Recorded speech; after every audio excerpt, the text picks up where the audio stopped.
بسم الله الرحمن الرحيم الحمد لله رب العالمين.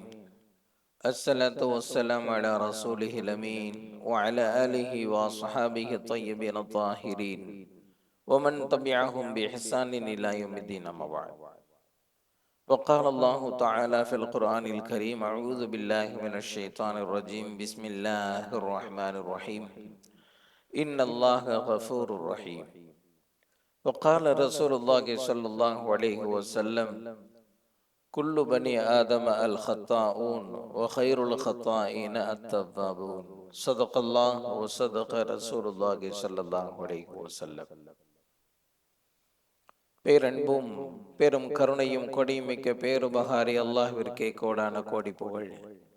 நபிகள் நாயகம் முஹம்மது ரசூலுல்லாஹ் ஸல்லல்லாஹு அலைஹி வஸல்லம் அவர்களின் மீதும், அவர்களை பின்பற்றி வாழ்ந்த சகாபாக்கள், தாபியீன்கள், தபஅ தாபியீன்கள், உலமாக்கள், ஷுஹதாக்கள், சாலிஹீன்கள், இங்கு அமர்ந்திருக்கிற நம் அனைவரின் மீதும் அல்லாஹ்வின் அன்பும் அருளும் என்றென்றும் நிறைவாக உண்டாவதாக. அல்லாஹ்வின் கிருபையால் அவனுடைய பொருத்தத்தை நாடியவர்களாக அவனுடைய மாளிகையில் இஅ்திகாஃபுடைய நியத்தோடு அமர்ந்திருக்கிற மார்க்க நண்பர்களே, அல்லாஹு ஜல்ல ஷானுஹு தஆலா எந்த நல்ல விஷயங்களை தங்களுடைய வாழ்க்கையில் ஏற்று நடக்கும்படி கட்டளையிட்டுள்ளானோ அந்த விஷயங்களை தங்களுடைய வாழ்க்கையில் ஏற்று நடக்கும்படியும், எந்த விஷயங்களை விட்டு விலகி இருக்கும்படி கட்டளையிட்டுள்ளானோ அந்த விஷயங்களை விட்டு விலகி இருக்கும்படியும் எனக்கும் உங்களுக்கும் தக்வாவை கொண்டு, இறை அச்சத்தை கொண்டு நசீஹத்து செய்தவனாக எனது உரையை ஆரம்பம் செய்கிறேன். அல்லாஹு ஜல்ல ஷானுஹு தஆலா தன்னை விசுவாசம் கொண்டிருக்கக்கூடியவர்களை நரகில் தள்ளுவதற்கு விரும்புவதில்லை. பாவம் செய்துவிட்ட மனிதன் அதிலிருந்து எப்படி மன்னிப்பு பெற வேண்டும் என்கின்ற வழிமுறைகளை கற்றுத்தந்ததோடு, எப்படியாவது ஒரு வகையில் அவன் மன்னிப்பை பெற்று நரகத்திலிருந்து தன்னை தற்காத்து சுவர்க்கத்திற்குள் சென்று விட வேண்டும் என்று அல்லாஹ் விரும்புகிறான். அந்த அடிப்படையில் ஒரு 10 காரணிகளை அறிஞர்கள் நமக்கு தொகுத்து சொல்லுவார்கள். இந்த 10 காரணிகளில் ஏதாவது ஒன்றின் மூலமாக மனிதன் மன்னிப்பை பெற்று சுவர்க்கத்திற்குள் சென்று விடுவான். ஆனால் இந்த 10லும் மன்னிப்பு பெறாமல் நரகத்திற்கு செல்லக்கூடிய ஒருவர் மிகப்பெரிய துர்பாக்கியசாலி என்பதாக அறிஞர்கள் சொல்வார். அந்த 10 விஷயங்கள் என்ன என்ன என்பதை தான் இன்றைய ஜும்மாவுடைய உரையிலே நாம் பார்க்க இருக்கிறோம். முதலாவது தௌபா. மனிதன் பொதுவாகவே பாவங்கள் செய்வான். ஆனால் பாவம் செய்ததற்கு பிறகு செய்த பாவத்திற்கு வருந்துகிறானே, அந்த வருத்தம் தான் தௌபா. ஆதமுடைய மகன் பாவம் செய்வான். பாவம் செய்பவர்களிலேயே சிறந்தவர்கள் யார் தெரியுமா? தௌபா செய்யக்கூடியவர்கள் என்பதாக நபி ஸல்லல்லாஹு அலைஹி வஸல்லம் அவர்கள் சொல்வார்கள். செய்துவிட்ட பாவத்தை நினைத்து வருந்துவது, அந்த வருத்தம் தான் தௌபா. அந்த வருத்தம் வந்து விட்டது என்று சொன்னால் அல்லாஹ்வுடைய மன்னிப்பை பெறுவதற்கு அவர் தகுதி பெற்று விட்டார் என்பது பொருள். ஒரு வருத்தம் வந்துச்சு, அடுத்த நொடியே மூத்தா போயிட்டார் அப்படின்னு சொல்லி சொன்னா அல்லாஹு ஜல்ல ஷானுஹு தஆலா அந்த பாவத்திற்காக வேண்டி அல்லாஹ் அவரை தண்டிக்க மாட்டான், மன்னித்து விடுகிறான். அதுதான் தௌபா. இந்த வருத்தம் ஏற்படுகிறது. இந்த வருத்தம் இந்த உலகத்திலேயே உயர்ந்த தரஜாவை தருகிறது, நாளை மறுமையிலும் நரகத்திலிருந்து பாதுகாப்பை தருகிறது. பெரும் பெரும் இறை நேசர்களினுடைய வரலாறுகளை நாம் படிக்கிறோம் தானே. பிறப்பிலேயே வழிமார்களாக பிறந்து வளர்ந்தவர்களும் உண்டு. மதுவிலும் போதையிலும் திளைத்திருந்தவர்கள் பிறகு தௌபாவின் மூலமாக தன்னை தற்காத்து கொண்டதன் விளைவாக அவர்களுக்கு கிடைத்த மிகப்பெரிய உயர்ந்த ஸ்தானமும் உண்டு. அவர்களுடைய வாலிப காலங்கள் பாவத்தோடு பின்னி பிணைந்திருக்கிறது. ஒரு சந்தர்ப்பம் கிடைத்தது, தௌபா செய்வதற்கான சந்தர்ப்பம். அந்த தௌபாவினால் அல்லாஹு ஜல்ல ஷானுஹு தஆலா அவர்களின் வாழ்க்கையை மாற்றினார். அல்லாஹ்வினுடைய கோபத்திற்கு உரித்தானவர்களாக வாழ்ந்தவர்கள் இறை நேசர்களாக மாறி போனார்கள். ஹதீஸ் கலையினுடைய ஒரு மிகச்சிறந்த அறிஞர் இமாம் அப்துல்லாஹ் இப்னு மஸ்லமா ரஹிமஹுல்லாஹ், ஒரு மிகச்சிறந்த மேதை. ஆனால் ஆரம்பத்தில் அவர்கள் பல்வேறு பாவங்கள் செய்து வந்தார்கள். நண்பர்களோடு கேளிக்கைகளில் ஈடுபட்டு வந்தார்கள். மது பழக்கம் கூட அவர்களுக்கு இருந்தது. ஒரு தடவை நண்பர்களோட சேர்ந்து கேளிக்கைகள்ல ஈடுபட்டுக்கிட்டு இருக்கிறாங்க. மக்கள் எல்லாம் ஒரு அறிஞர் ஊருக்கு வந்திருக்கிறாருன்னு சொல்லிட்டு அந்த அறிஞரை தேடி போய்கிட்டு இருக்கிறாங்க. விசாரிக்கிறாரு, எல்லாம் எங்க போறீங்க அப்படின்னு சொல்லி. எல்லாம் சொல்றாங்க, ஒரு மிகப்பெரிய அறிஞர் இமாம் ஷுஅபத் இப்னுல் ஹஜ்ஜாஜ் அவங்க வந்திருக்கிறாங்க, அவங்கள சந்திக்கிறதுக்காக வேண்டி போறோம் அப்படின்னு சொல்லிட்டு மக்கள் எல்லாம் போய்கிட்டு இருக்கிறாங்க. இவரும் போனார். மக்கள் எல்லாம் அவங்கள்ட்ட போய் பேசுனாங்க. அப்துல்லாஹ் இப்னு மஸ்லமாவும் அவங்க கிட்ட போய் எனக்கு ஒரு ஹதீஸ சொல்லுங்க அப்படின்னு சொல்லி கேட்டார். இமாம் ஷுஅபா ரஹிமஹுல்லாஹ் அவங்க சொன்னாங்க, உனக்கு எப்படிப்பா நான் ஹதீஸ சொல்றது, நீனே போதையில இருக்கிற, உங்ககிட்ட எப்படி நான் ஹதீஸ சொல்றது அப்படின்னு சொல்லிட்டு சொன்னாங்க. அப்ப அப்துல்லாஹ் இப்னு மஸ்லமா சொன்னாரு, இல்ல பரவாயில்ல சொல்லுங்க அப்படின்னு சொல்லி கேட்டார். அப்ப இமாம் ஷுஅபா ரஹிமஹுல்லாஹ் அவங்க ஒரே ஒரு ஹதீஸ சொன்னாங்க. நபி ஸல்லல்லாஹு அலைஹி வஸல்லம் அவங்க சொன்னாங்க, இதா லம் தஸ்தஹி ஃபஸ்னா மா ஷிஅத, உனக்கு வெட்கம் இல்லை என்று சொன்னால் நீ விரும்பியதை செய்து கொள் என்று நபி ஸல்லல்லாஹு அலைஹி வஸல்லம் அவர்கள் சொன்ன இந்த ஹதீஸை சொன்னார். ஓங்கி அறைந்ததை ஒன்று இருந்தது அவர்களுக்கு. அங்கிருந்து திரும்பி வந்துட்டாங்க. திரும்பி வந்ததுக்கு பிறகு ஒரு பாவமான காரியத்தை செய்ய நினைக்கும் போது இந்த ஹதீஸ் ஞாபகத்துக்கு வந்துருச்சு. இதாலம் தஸ்தஹி ஃபஸ்னா மா ஷிஅத, உனக்கு வெட்கம் இல்லைன்னு சொல்லி சொன்னா நீ விரும்பினதை செஞ்சுக்க. எந்த விதமான வெட்க உணர்வும் இல்லாமல் நான் வாழ்ந்து விட்ட காரணத்தினால் தானே நான் விரும்பியதை எல்லாம் செய்கிறோம் என்று அந்த உணர்வு அவர்களுக்கு அப்போது வெளிப்பட்டது. என்ன செய்யலாம் யோசித்தார். அங்கிருந்து கிளம்பி இமாம் மாலிக் ரஹிமஹுல்லாஹ் அவர்களை தேடி மதீனாவிற்கு வந்தார். 30 ஆண்டு காலம் இமாம் மாலிக் ரஹிமஹுல்லாஹ் அவர்களிடத்திலே மாணவராக கல்வி பயின்றார். இமாம் மாலிக் ரஹிமஹுல்லாஹ் அவர்களினுடைய மிகச்சிறந்த மாணவர்களினுடைய பட்டியலில் இமாம் அப்துல்லாஹ் இப்னு மஸ்லமா ரஹிமஹுல்லாஹ் அவர்களும் இடம்பெற்றார்கள்.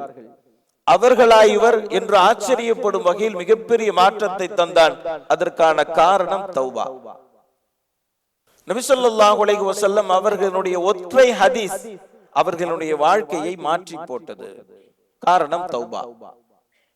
இந்த மாதிரி நிறைய வரலாறுகளை நம்மளால சொல்ல முடியும். இமாம் பிஷ்ருல் ஹாஃபி ரஹிமஹுல்லாஹ் அவங்களை கேள்விப்படாதவங்களே இருக்க மாட்டோம்.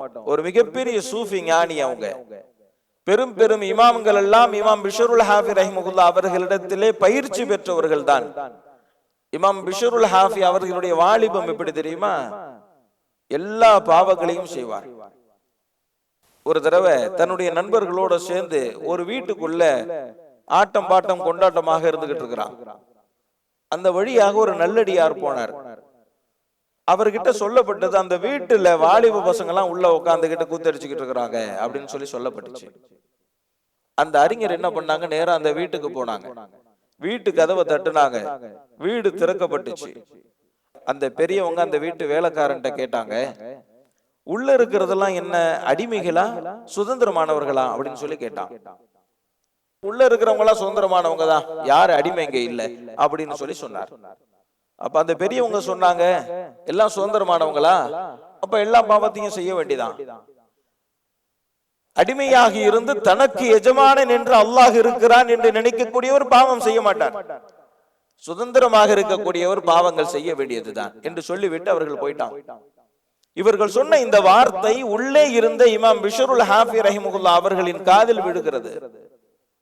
யோசிச்சு பாக்குறாங்க, சுதந்திரமானவர் அடிமை. உடனே வேகமாக வெளியே வந்தாங்க. அந்த பெரியவங்களுடைய கையை பிடிச்சு, எனக்காக வேண்டி அல்லாஹ்விடத்துல இஸ்திக்ஃபார் செய்யுங்கன்னு சொன்னாங்க. அல்லாஹ் என்ன மன்னிக்கணும், அல்லாஹ்ட்ட நீங்க துஆ செய்யுங்க அப்படின்னு சொல்லி சொன்னாங்க. அந்த பெரியவர் துஆ செஞ்சார். அந்த நேரத்துல இமாம் பிஷ்ருல் ஹாஃபி ரஹிமஹுல்லாஹ் அவங்க செருப்பு போடாம இருந்தாங்க. ஹாஃபி என்று சொன்னாலே செருப்பு போடாதவர் என்பதுதான் பொருள். அப்ப முடிவு எடுத்தாங்க, அல்லாஹ் ஜல்ல ஷானுஹு தஆலா எனக்கு ஹிதாயத்தின் வாசலை திறக்கிற போது நான் செருப்பு அணியாமல் இருந்தேன். எனவே என்னுடைய வாழ்நாள் முழுக்க நான் செருப்பு அணிய மாட்டேன் என்று முடிவெடுத்து மிகப்பெரிய சூஃபி ஞானியாக மாறினார்கள். பிஷ்ருல் ஹாஃபி என்று சொன்னாலே செருப்பு அணியாத மனிதர் என்பதுதான் பொருள். காரணம் தௌபா. செஞ்ச பாவத்தை நினைச்சு வருத்தப்படுறோம் அப்படின்னு சொல்லி சொன்னா அல்லாஹ் ஜல்ல ஷானுஹு தஆலா அந்த வருத்தத்திற்கு தருகின்ற மிகப்பெரிய அங்கீகாரம் தான் இந்த மாற்றம். உலகத்தில் வாழுகிற போதே இந்த மாற்றத்தை தருகிறான் என்று சொன்னால் நாளை மறுமையில் எப்படி நரகத்தில் தள்ளுவான்? நரகத்தில் இருந்து ஈடேற்றம் தருவதும் இந்த தௌபா தான். நபி ஸல்லல்லாஹு அலைஹி வஸல்லம் அவங்க காலத்துல ஒருத்தர் மதுவுக்கு அடிமையானார். பல முறை தண்டனை பெற்றார். எத்தனை தடவை அப்படின்னு சொல்லி சொன்னா 50 தடவை கசையடி பெற்றார். 50வது தடவை கசையடி வாங்குகிற போது அங்க இருக்கக்கூடிய ஒருத்தர் சொன்னாரு, நீ இத்தனை தடவை கசையடி வாங்கியும் திருந்த மாட்டானே, நாசமா போட்டோம் அப்படின்னு சொல்லி சொன்னார். அவரை பத்தியா சொன்னீங்க? எனக்கு தெரியும் அவருடைய உள்ளத்தில் அல்லாஹ் ரசூல் மீதான பிரியம் இருக்கிறது என்பதாக நபி ஸல்லல்லாஹு அலைஹி வஸல்லம் அவர்கள் சொன்னார். அதனால தான் சொல்லுவாங்க, பாவத்தை வெறுங்க, பாவம் செய்யக்கூடியவனை வெறுக்காதீங்கன்னு சொல்லுவாங்க. ஏன் அப்படின்னு சொல்லி சொன்னா, அந்த பாவத்தை நினைத்து அவர் வருத்தப்பட்டாரா இல்லையா என்பது நமக்கு தெரியாது. அவருடைய வருத்தம் அல்லாஹ்விடத்தில் கபூலானதா இல்லையா என்று நமக்கு தெரியாது. எனவே அவருடைய பாவங்கள் மன்னிக்கப்பட்டு அவர் ஈடேற்றம் பெற்று விடலாம். ஆனால் பாவம் செய்தாரே என்று அவரை குறை கூறி நாம் பாவத்தை சம்பாதிக்கக்கூடிய ஒரு சூழல் ஏற்பட்டு விடலாம். அதனாலதான் பாவிகளை வெறுக்காதீர்கள், செய்கின்ற பாவத்தை வெறுங்கள் என்பதாக சொல்வார். அதனால முதலாவது விஷயம் என்ன அப்படின்னு சொல்லி சொன்னா, தௌபா. தௌபாவின் மூலமாக ஒருவர் நரகத்தில் இருந்து தன்னை தற்காத்து சுவர்க்கத்திற்குள் நுழைந்து விடுகிறார். இரண்டாவது விஷயம் இஸ்திக்ஃபார். தௌபா என்பது வருத்தப்படுவது, இஸ்திக்ஃபார் என்பது அல்லாஹ்விடத்திலே மன்னிப்பு கோருவது. எப்பா எல்லா நேரமும் நீ அல்லாஹ்ட்ட இஸ்திக்ஃபார் செய், அல்லாஹ் மஃபிர்லி அல்லாஹ் மஃபிர்லின்னு சொல்லிக்கிட்டே இரு அப்படின்னு சொல்லி தன்னுடைய மகனுக்கு ஒரு பெரிய பேரறிஞர் வசியத்து செஞ்சார். அல்லாஹ் மஃபிர்லி அப்படின்னு சொல்லி சொன்னாரு, மௌத்தா போயிட்டார் அப்படின்னு சொல்லி சொன்னா நிச்சயமாக அவருக்கு சொர்க்கம். அல்லாஹ் ஜல்ல ஷானஹு வ தஆலா அவரை நரகத்துல தள்ளுறது இல்ல. இஸ்திக்ஃபாருக்கு அவ்வளவு பவர் இருக்கு. இன்னும் சொல்ல போனா, ஒரு பெரிய ஷேக் சமீபத்துல தான் வஃபாத் ஆனாங்க. ஷேக் துல்ஃபிகார் நக்ஷபந்தி ரஹிமஹுல்லாஹ். அவங்க அடிக்கடி ஒரு செய்தியை சொல்லுவாங்களாம், நல்லமல் செய்யக்கூடியவர் அல்லாஹுவை அழைத்து அல்லாஹ் பார்ப்பதை விட பாவம் செய்யக்கூடிய ஒருவர் அழைத்தால் அல்லாஹ் உடனே பார்ப்பான் என்பதாக சொல்வார்களாம். அது என்ன ஆச்சரியமா இருக்குது. நல்லவங்க கூப்பிட்டு பார்க்காத அல்லாஹ் கெட்டவங்க கூப்பிட்டு அல்லாஹ் உடனே பார்க்கறானா? அதுக்கு என்ன விளக்கம் அப்படின்னு சொல்லி கேட்கும் போது அவங்க சொல்லுவாங்களாம், நல்லமல் செய்யக்கூடியவருக்கு தன்னுடைய அமலின் மீதும் ஒரு நம்பிக்கை இருக்கும். எப்படி நம்ம சொர்க்கத்துக்கு போயிடலாம், நாம தான் கரெக்டா தொழுகிறோமே, நாம தான் கரெக்டா ஜக்காத்து கொடுக்கிறோமே, நாம தான் ஹஜ் எல்லாம் போயிட்டு வந்திருக்கிறோமே அப்படின்னு சொல்லி தன்னுடைய நல்லமலின் மீது அவருக்கு ஒரு நம்பிக்கை இருக்கும். ஆனால் ஒரு பாவியை பொறுத்தவரை அவனுக்கு அல்லாஹ்வை விட்டால் வேறு கதியே இல்லை. தன்னை ஈடேற்றம் அடைய செய்யக்கூடிய எந்த நல்ல காரியங்களையும் நாம் செய்யவில்லை. அல்லாஹ் நம்மை மன்னித்தால் தான் உண்டு, அவன் நம் மீது இறக்கப்பட்டால் தான் உண்டு என்று அல்லாஹ்வின் மீதான நம்பிக்கை அவனிடத்திலே நல்லமல் செய்பவரை விட கூடுதலாக இருக்கும். எனவே அவன் அல்லாஹ்வை கூப்பிடுகிற போது அல்லாஹ் உடனே பார்ப்பான். ஏன்? நம்பிக்கையோட கூப்பிடுறான், முழுமையான ஆதரவோட கூப்பிடுறான் என்பதாக ஷேக் துல்ஃபிகார் அஹ்மத் சாப் சொல்லுவாங்களாம். அதனால இஸ்திக்ஃபார் ரொம்ப பவரான ஒரு விஷயம். அல்லாஹ் மஃபிர்லி அல்லாஹ் மஃபிர்லி அல்லாஹ் மஃபிர்லி அல்லாஹ் மஃபிர்லி வலிவாலிதை அல்லாஹ் மஃபிர்லி வலிவாலிதை அல்லாஹ் மஃபிர்லி வலிவாலிதை சொல்லிக்கிட்டே இருக்கணும். நபி ஸல்லல்லாஹு அலைஹி வஸல்லம் அப்படி சும்மா உட்கார்ந்து இருக்க மாட்டாங்க. அவங்களுடைய வாய் முணுமுணுத்துக்கிட்டே இருக்கும். என்ன சொல்றாங்க அப்படின்னு சொல்லி கவனிச்சு பார்த்தா அல்லாஹ் மஃபிர்லின்னு சொல்லிக்கிட்டு இருப்பாங்க. பாவமே செய்யாதவர்கள் அல்லாஹ் மஃபிர்லி அல்லாஹ் மஃபிர்லி என்றால் நாம் இந்த வார்த்தையை அதிகம் அதிகம் சொல்லக்கூடியவர்களாக இருக்கணும். இது நரகத்தில் இருந்து பாதுகாத்து சுவர்க்கத்திற்குள் நுழைவிக்கக்கூடிய அற்புதமான இரண்டாவது காரியம். மூன்றாவது அல் ஹசனாத்துல் மாஹியா, பாவங்களை அழிக்கக்கூடிய நல்லறங்கள். இதன் மூலமாகவும் ஒருவன் மன்னிக்கப்பட்டு நரகத்திலிருந்து பாதுகாக்கப்படுகிறான். நபி ஸல்லல்லாஹு அலைஹி வஸல்லம் அவங்க நிறைய சொல்லி கொடுத்துருக்காங்க. இந்த அமல் செஞ்சீங்கன்னு சொல்லி சொன்னா அமல் செய்ய செய்யவே பாவத்தை அல்லாஹ் மன்னிச்சுக்கிட்டே வந்துருவான். 100 தடவை சுப்ஹானல்லாஹ் சொன்னா 1000 நன்மைகள் எழுதப்பட்டு 1000 பாவங்கள் மன்னிக்கப்படுகிறது. நபி ஸல்லல்லாஹு அலைஹி வஸல்லம் சொல்றாங்க. ஒவ்வொரு 5 நேர ஃபர்து தொழுகைக்கு பிறகு 33 தடவை சுப்ஹானல்லாஹ், 33 தடவை அல்ஹம்துலில்லாஹ், 33 தடவை அல்லாஹு அக்பர், 100வது கம்ப்ளீட் பண்றதுக்காக வேண்டி லா இலாஹ இல்லல்லாஹு வஹ்தஹு லா ஷரீக லஹு லஹுல் முல்கு வ லஹுல் ஹம்து வ ஹுவ அலா குல்லி ஷைஇன் கதீர். அல்லாஹு ஜல்ல ஷானஹு தஆலா கடல் நுரை அளவிற்கு பாவம் செய்தாலும் மன்னித்து விடுகிறான். வெறும் விக்ரால மட்டும் நம்மளுடைய பாவங்கள் அழிக்கப்படுறதில்ல, பல்வேறு காரியங்களை நபி ஸல்லல்லாஹு அலைஹி வஸல்லம் அவங்க சொன்னாங்க. பள்ளி வாசலுக்கு நடந்து வந்தா நடந்து வர வர அவருடைய பாவங்கள் மன்னிக்கப்படுகிறது. ஒது செய்கிறார் என்று சொன்னால் ஒது செய்ய செய்ய அவருடைய பாவங்கள் மன்னிக்கப்படுகிறது. ஜும்மாவிற்கு சீக்கிரம் வந்தாங்க அப்படின்னு சொல்லி சொன்னா அவர் அமர்ந்திருக்கும் நிலையிலேயே அவருடைய பாவங்கள் எல்லாம் மன்னிக்கப்படுகிறது. ஜனாசாவிற்கு வருகிறார் என்று சொன்னால் அவருடைய பாவங்கள் மன்னிக்கப்படுகிறது. கபருஸ்தான் வரை ஜனாசாவை பின்தொடர்ந்து செல்லுகிறார் என்று சொன்னால் நபி ஸல்லல்லாஹு அலைஹி வஸல்லம் அவர்கள் சொன்னார்கள், ஒரு கீராத் அளவிற்கு நன்மை வழங்கப்பட்டு பாவங்கள் மன்னிக்கப்படுகிறது. சகாபாக்கள் கேட்டாங்க, ஒரு கீராத்துடைய அளவுனா என்ன? நபி ஸல்லல்லாஹு அலைஹி வஸல்லம் அவங்க சொன்னாங்க, இந்த உஹது மலை மாதிரி 2 மடங்கு என்பதாக சொன்னாங்க.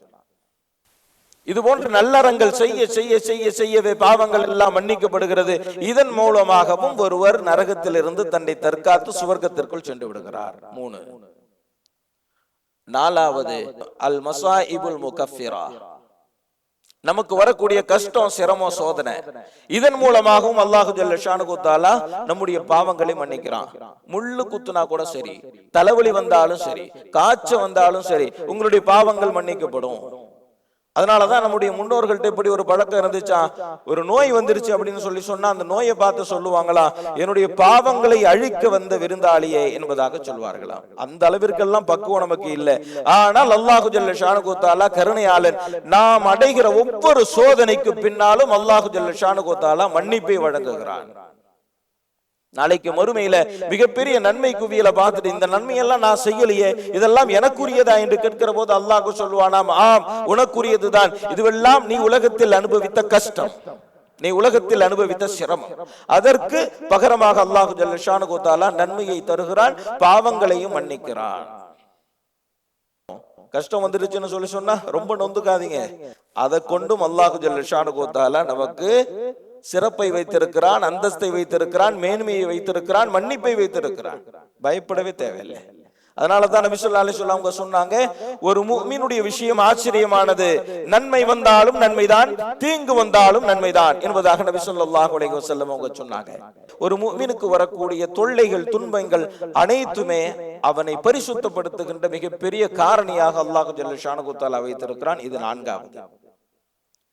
5வது நபி ஸல்லல்லாஹு அலைஹி வஸல்லம் அவர்களுடைய ஷஃபாஅத். நபி ஸல்லல்லாஹு அலைஹி வஸல்லம் உங்களுக்கு 7 வகையான ஷஃபாஅத் வழங்கப்படுகிறது. அதில் ஒரு வகை என்ன தெரியுமா? நரகம் என்று முடிவு செய்யப்பட்ட ஒருவரை நரகத்திற்குள் விடாமல் சுவர்க்கத்திற்கு அழைத்து செல்லக்கூடிய ஷஃபாஅத், இது ஒரு வகை. அப்ப நாம செய்ய வேண்டியது என்ன தெரியுமா? நபி ஸல்லல்லாஹு அலைஹி வஸல்லம் அவங்களுடைய ஷஃபாஅத்தை பெறுவதற்குண்டான தகுதியை ஏற்படுத்திக் கொள்றதுதான். நபி ஸல்லல்லாஹு அலைஹி வஸல்லம் அவங்க மேல அதிகம் யாரு ஸலவாத் சொல்றாங்களோ அவங்க நபி ஸல்லல்லாஹு அலைஹி வஸல்லம் அவர்களுடைய ஷஃபாஅத்திற்கு தகுதியானவர். ஒரே ஒரு தடவை ஸலவாத் சொன்னோம் அப்படின்னு சொல்லி சொன்னா 10 நன்மை எழுதப்படுகிறது, 10 பாவங்கள் மன்னிக்கப்படுகிறது, 10 அந்தஸ்து உயர்த்தப்படுகிறது. 40 ஹதீஸ் மனப்பாடம் செஞ்சிட்டோம் அப்படின்னு சொல்லி சொன்னா நபி ஸல்லல்லாஹு அலைஹி வஸல்லம் அவங்களுடைய ஷஃபாஅத் நமக்கு இருக்கு. அஸ்ஸலாத்து மிஃப்தாஹுல் ஜன்னah ஒரு ஹதீஸ், இன்னமல் அஅமாலு பின்னியாத் ஒரு ஹதீஸ். 40 வரியில 40 ஹதீஸ் முடிஞ்சு போயிடும். இந்த ரமலான்ல முடிவு பண்ணுங்க 40 ஹதீஸை நான் மனப்பாடம் பண்ணணும் அப்படின்னு சொல்லி மனப்பாடம் பண்ணிடலாம். இது 5வது. நபி ஸல்லல்லாஹு அலைஹி வஸல்லம் அவர்களுடைய ஷஃபாஅத்தின் மூலமாக நரகத்தில் இருந்து தன்னை தற்காத்துக் கொள்வதற்குண்டான ஒரு வாய்ப்பை அல்லாஹ் தருகிறான். 6வது ஷஃபாஅத்துல் முஃமினீன், முஃமின்களினுடைய ஷஃபாஅத். ஹாஃபிஸ்களுக்கு அல்லாஹ் ஜல்ல ஷானுஹு தஆலா ஷஃபாஅத் செய்யக்கூடிய வாய்ப்பை தர்றான். 10 பேருக்கு ஒரு ஹாஃபிஸ் சிபாரிசு செஞ்சு சொர்க்கத்துக்கு அழைச்சிட்டு போயிடுவார். நல்லடியார்கள், இறை நேசர்களுக்கு அல்லாஹ் அந்த வாய்ப்பை தருகிறான். அவர்கள் சிலருக்கு ஷஃபாஅத் செய்து சுவர்க்கத்திற்குள் அழைத்து சென்று விடுவார்கள்.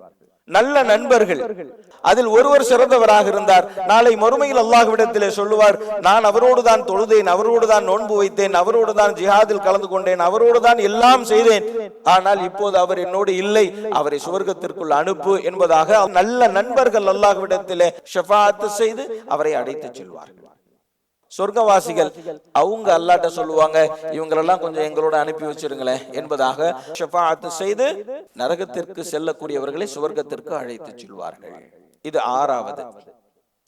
7வது துஆஉல் முஃமினீன், முஃமின்களினுடைய துஆ. அதுல முதலாவது இடத்துல இருக்கிறது யாரு தெரியுங்களா? நம்மளுடைய பிள்ளைங்க.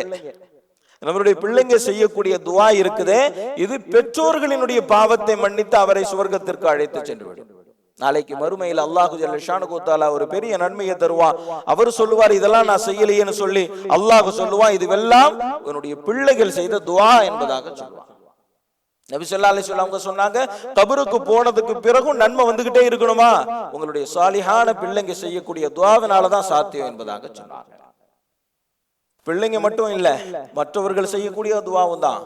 ஜனாசா தொழுகைக்கு வரமே, ஜனாசா தொழுகையில நாம என்ன செய்யறோம்? துஆ தான் செய்யறோம். அல்லாஹும்ம ஃபிர் லஹு வர்ஹம்ஹு வஆஃபிஹி வஅஃபு அன்ஹு. நாம செய்யக்கூடிய துஆலையா இவர் தப்பிக்க போறாருன்னு நினைக்க கூடாது. அல்லாஹ்க்கு தேவை ஒரு சாக்கு போக்கு தான். எப்படியாச்சும் சிக்க வைக்கணும் அப்படின்னு சொல்லி அல்லாஹ் நினைக்கிறது இல்ல, எப்படியாச்சும் தப்பிக்க வைக்கணும்னு தான் அல்லாஹ் நினைக்கிறான். அவனுக்கு தேவை ஒரு சாக்கு போக்கு வேணும், சொர்க்கத்துக்கு அனுப்புறதுக்கு ஒரு ரீசன் வேணும், அவ்வளவுதான்.